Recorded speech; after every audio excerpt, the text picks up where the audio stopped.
કેમ છો વિદ્યાર્થી મિત્રો? આજે આપણે ધોરણ 12 માં અર્થશાસ્ત્ર વિષયમાં 5મા નંબરનું ચેપ્ટર જોવાનું છે ગરીબી. અને ગરીબીની અંદર આજે આપણે પ્રશ્ન નંબર 4 જોવાનો છે. અને પ્રશ્ન નંબર 4 છે કે ગરીબીના કારણો સમજાવો.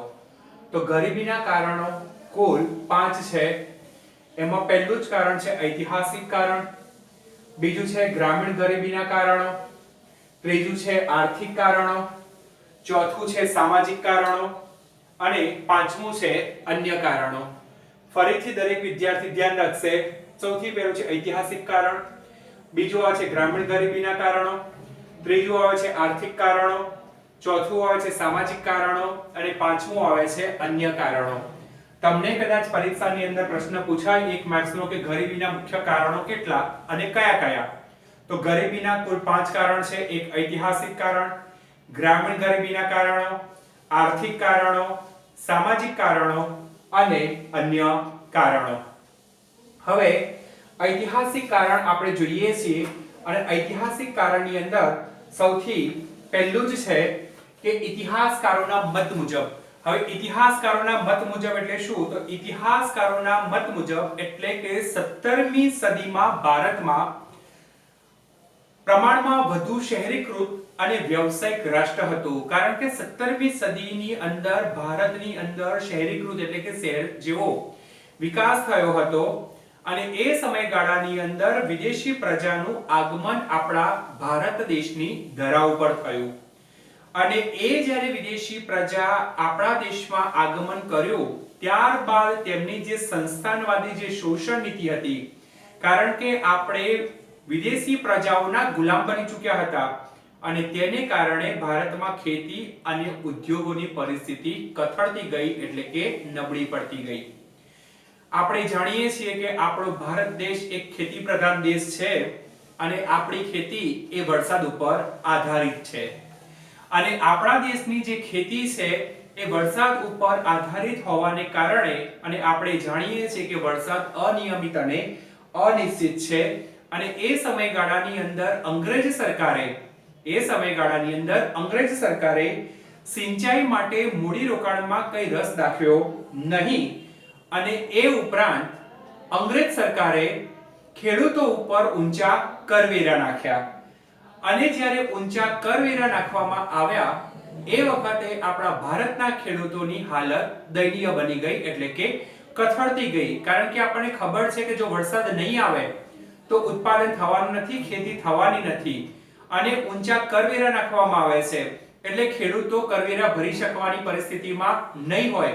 અને એ સમયગાળાની અંદર ભારતના ખેડૂતોની પરિસ્થિતિ કથળતી ગઈ એટલે કે નબળી પડતી જાય છે અને પરિણામે ગરીબીમાં વધારો થાય છે.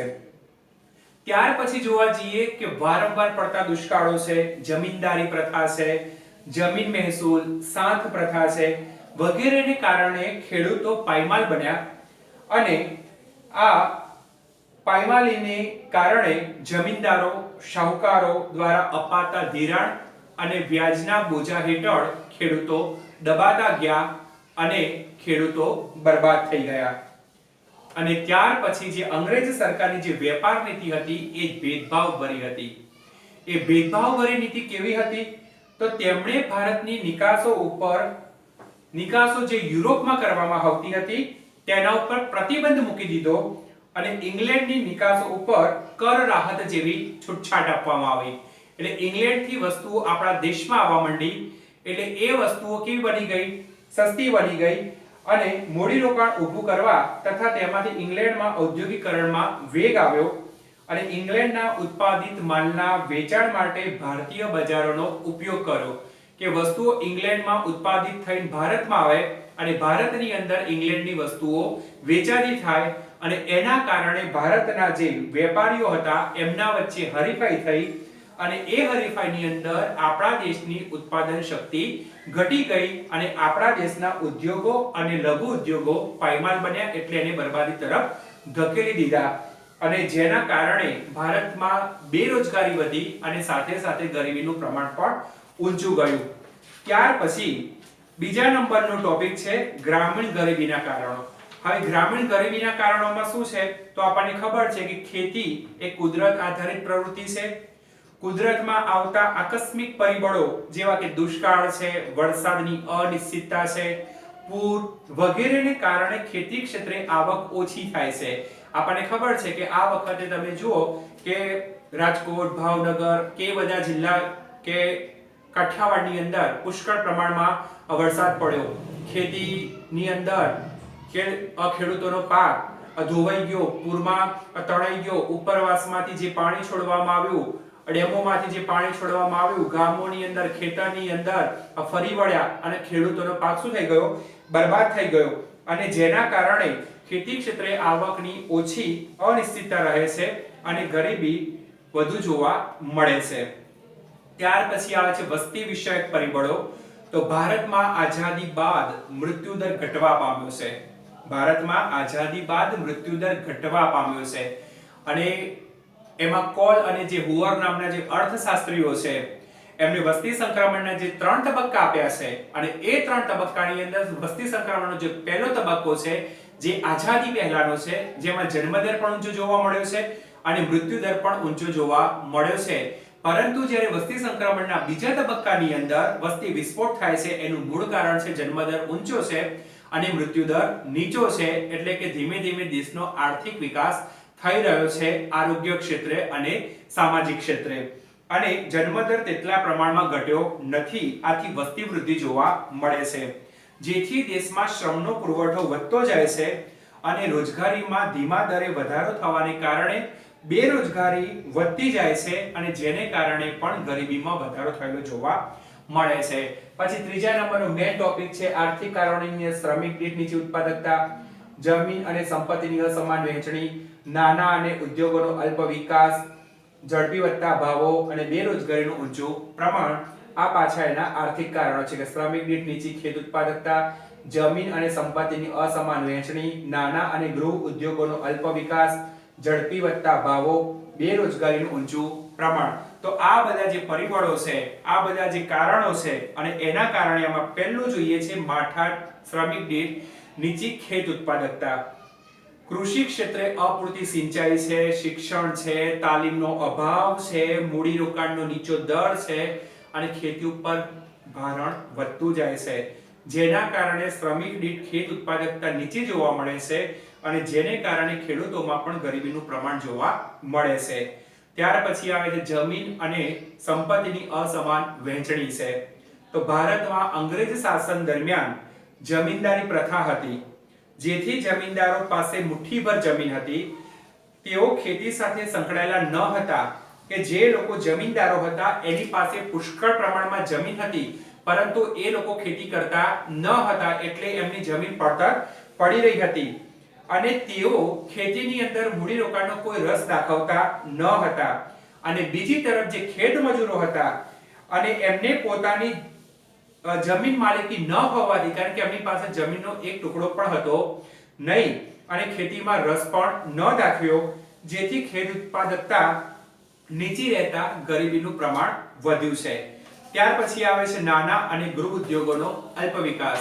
આપણને ખબર છે કે આપણા દેશની અંદર બીજી પંચવર્ષીય યોજનાથી એટલે કે 1956 થી આપણા દેશની અંદર, અને આપણે 11મા ધોરણની અંદર પણ રાષ્ટ્રીય આવકવાળા ચેપ્ટરમાં ચર્ચા કરી હતી કે ભારતની અંદર પ્રથમ પંચવર્ષીય યોજનાનો સમયગાળો 1951 થી 1956 નો રહ્યો છે, જેમાં કૃષિને મહત્વ આપવામાં આવ્યું હતું.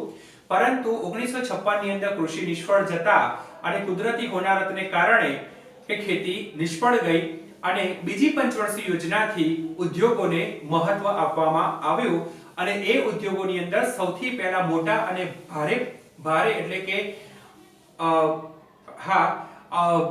ભારે ઉદ્યોગોને મહત્વ આપવામાં આવ્યું, જ્યારે લઘુ અને ગૃહ ઉદ્યોગોમાં જે રોજગારી સર્જવામાં આવે છે તેને મહત્વ અપાયું નહીં.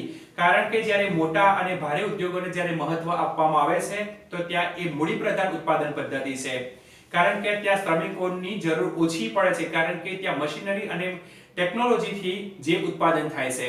પરંતુ જ્યાં આગળ રોજગારી છે, જેમ કે લઘુ અને ટચુકડા ઉદ્યોગ છે, એની અંદર નાના પાયાના ઉદ્યોગો છે, ગૃહ ઉદ્યોગો છે, તો એની અંદર જે ખરેખર રોજગારી સર્જાવી જોઈએ પરંતુ એની અંદર મૂડીરોકાણમાં કોઈ રસ દાખવ્યો નહીં અને એને કારણે કે આપણા ભારત દેશની અંદર લોકોને રોજગારી ન મળી અને રોજગારી ન મળવાને કારણે લોકો કેવા બની ગયા, બેરોજગાર બની ગયા છે.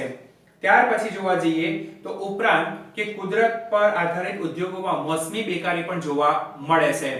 આપણે આ પછીનું ચેપ્ટર જોઈશું ભારતમાં બેરોજગારી અને બેરોજગારીના 6 પ્રકાર છે અને એની અંદર આપણે જોઈશું મોસમી બેરોજગારી કે મોસમ પ્રમાણે જોવા મળતી બેરોજગારીને આપણે મોસમી બેરોજગારી તરીકે ઓળખીએ છીએ.